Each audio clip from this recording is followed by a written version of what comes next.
Phone tapping పై సంచలన ఆరోపణలు చేశారు BRS working president KTR. Tap చేస్తే గీస్తే ఒకరిద్దరు దొంగలు లంగల ఫోన్లు ట్యాప్ చేసి ఉండవరొచ్చేమో గానీ దానికి అంతర్జాతీయ కుంభకోణం చేసినట్లు హడావిడి చేస్తున్నారన్నారు కేటీఆర్. ప్రజల మైండ్ డైవర్ట్ చేసేందుకే కాంగ్రెస్ డ్రామాలాడుతుందని విమర్శించారు కేటీఆర్.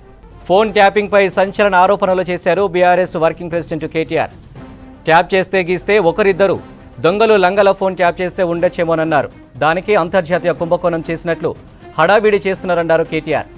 ప్రజల మైండ్ డైవర్ట్ చేసేందుకే కాంగ్రెస్ డ్రామాలాడుతుందని విమర్శించారు కేటీఆర్. ఒకటేమో కాళేశ్వరం స్కామ్ అని చెప్పి యూట్యూబ్లో అందులో ఒకటి రాయాలి, ఇంకో దిక్కు బర్ల స్కామ్, ఇంకో దిక్కు గొర్రెల స్కామ్, ఇంకో దిక్కు ఫోన్ ట్యాపింగ్, ఇదట అంటే అదట, అదట అంటే ఇదట, వీళ్ళ ఫోన్ ట్యాప్ అయిందంటే వాళ్ళ ఫోన్ ట్యాప్ అయిందట. నిన్న చూసిన దగ్గర నేను 10 లక్షల ఫోన్లు ట్యాప్ చేసిండు కేసీఆర్. చేస్తే గీస్తే ఒకడో ఇద్దరో లుచ్చగాళ్ళ ఫోన్లు ట్యాప్ చేసి ఉండొచ్చు, నాకేమెరక కానీ చేసి ఉండొచ్చు దొంగలై లంగలి, ఎందుకంటే పోలీసుల పని అది. కానీ దానికి ఏదో పెద్ద అంతర్జాతీయ కుంభకోణం ఏందో జరిగిపోయింది, ఏమో అయిపోయింది. ఎందుకు ఇవన్నీ డ్రామాలు? ఎందుకంటే ప్రజల మనసు అటెన్షన్ డైవర్ట్ చేయాలి. ఏం చేస్తుండ్రు? రోజొక్క లీకు, అదేదో స్కామ్ అయింది, ఇదేదో స్కామ్ అయింది. డైరెక్ట్గా చెప్పారు అదరాబాయి, నాకు అర్థం కాదు. సీదా చెప్పు, ఈ తప్పు అయింది, వీని పట్టుకున్నాం అని లోపలేసామని చెప్పు.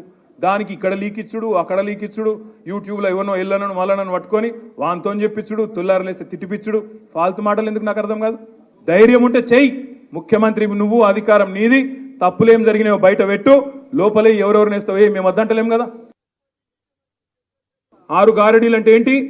ఒకటేమో కాళేశ్వరం స్కామ్ అని చెప్పి యూట్యూబ్లో అందులో ఒకటి రాయాలి, ఇంకో దిక్కు బర్ల స్కామ్, ఇంకో దిక్కు గొర్రెల స్కామ్, ఇంకో దిక్కు ఫోన్ ట్యాపింగ్, ఇదట అంటే అదట, అదట అంటే ఇదట, వీళ్ళ ఫోన్ ట్యాప్ అయిందంటే వాళ్ళ ఫోన్ ట్యాప్ అయిందట. నిన్న చూసిన దగ్గర నేను 10 లక్షల ఫోన్లు ట్యాప్ చేసిండు కేసీఆర్. చేస్తే గీస్తే ఒకడో ఇద్దరో లుచ్చగాళ్ళ ఫోన్లు ట్యాప్ చేసి ఉండొచ్చు, నాకేమెరక కానీ చేసి ఉండొచ్చు దొంగలై లంగలి, ఎందుకంటే పోలీసుల పని అది. కానీ దానికి ఏదో పెద్ద అంతర్జాతీయ కుంభకోణం ఏందో జరిగిపోయింది, ఏమో అయిపోయింది. ఎందుకు ఇవన్నీ డ్రామాలు? ఎందుకంటే ప్రజల మనసు అటెన్షన్ డైవర్ట్ చేయాలి. ఏం చేస్తుండ్రు? రోజొక్క లీకు, అదేదో స్కామ్ అయింది, ఇదేదో స్కామ్ అయింది. డైరెక్ట్గా చెప్పారు అదరాబాయి, నాకు అర్థం కాదు. సీదా చెప్పు, ఈ తప్పు అయింది, వీని పట్టుకున్నాం అని లోపలేసామని చెప్పు. దానికి ఇక్కడ లీక్ ఇచ్చుడు, అక్కడ లీక్ ఇచ్చుడు, యూట్యూబ్లో ఎవరినో ఎల్లనను మళ్ళనను పట్టుకొని వాంతో చెప్పించుడు, తుల్లారలేస్తే తిట్టిపిచ్చుడు, ఫాల్తు మాటలు ఎందుకు నాకు అర్థం కాదు. ధైర్యం ఉంటే చెయ్యి, ముఖ్యమంత్రి నువ్వు, అధికారం నీది, తప్పులేం జరిగినాయో బయట పెట్టు, లోపలే ఎవరెవరు నేస్తావే మేము వద్దంటలేం కదా.